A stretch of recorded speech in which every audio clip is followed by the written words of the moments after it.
What's good? It's Fever, and today we're talking about Blade and Soul. Now, the name might sound familiar. This is an MMO that's been out for a while now in non-North American countries, so I haven't paid too much attention to it. But with recent rumors making it sound like we'll be finally getting a North American release this year, I'm going to be smuggling myself into one of those foreign clients with an English patch and seeing what makes the game tick before then. For those who weren't anticipating this title for years now and who haven't followed the multiple hype cycles around the game, it's an action-oriented MMO. The game has an anime inspired by it in the same universe, and the game brings the action, the quirky characters and plot points, as well as the aesthetics to the game, which means crazy kung fu-based over-the-top combat and, of course, very expressive outfits and character design. The game follows the traditional formula for MMO games with linear level progression, unlocked abilities, quests, dungeons, battlegrounds, arena combat, and adds a couple cool tweaks like randomly generated PvE and solo dungeons.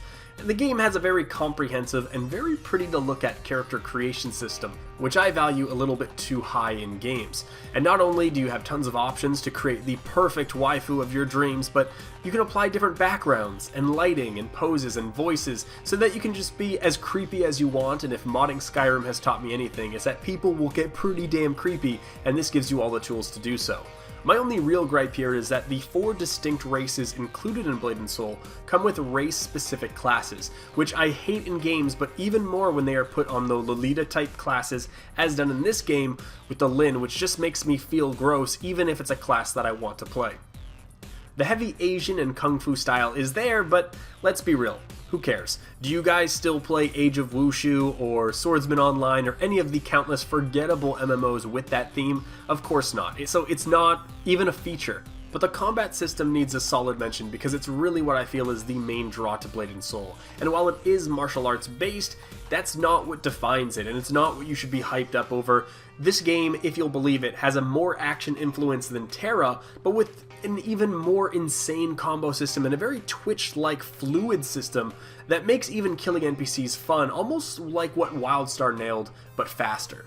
And when this is applied to PvP, it gets pretty crazy, and easily the coolest thing I've seen about PvP in Blade and Soul is the spectator/viewer mode. And this is a blatant video rip, but what you're seeing is a 1 vs 1 duel played by 2 players, but for the viewer, it looks very similar to a fighting game match, and having messed with the game, I know just how complex it can get for players, but for you, the viewer, it's simple to watch unlike most other MMOs. This has spawned a bit of an esports scene around it that who knows if it could translate well here, but it does look great.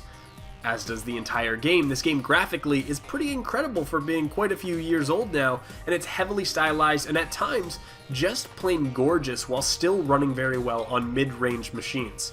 I can't say with certainty what the payment model is going to be, but with the Japanese version going free to play and it being published by NCSoft, I think we can expect some form of free-to-play payment model, which is good news since there really are a lot of MMOs out there vying for your time and money, and seeing if this one scratches your itch will be important before you open up your wallet. And with a little work, you can already be playing free clients of this game from other countries like I'm going to be doing now, so my money is on a free-to-play release.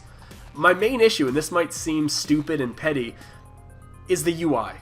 I'm a UI whore and I like pretty things, and the UI in this game is awful, and hopefully it's redone for Western release, and nothing saves it. And because I don't understand the native languages that the clients that I'm playing on have, I don't know how much you can edit it, or even if mods are a thing, but the screen can get very cluttered, and the UI almost looks like Ragnarok Online from like a decade ago, which isn't a good thing.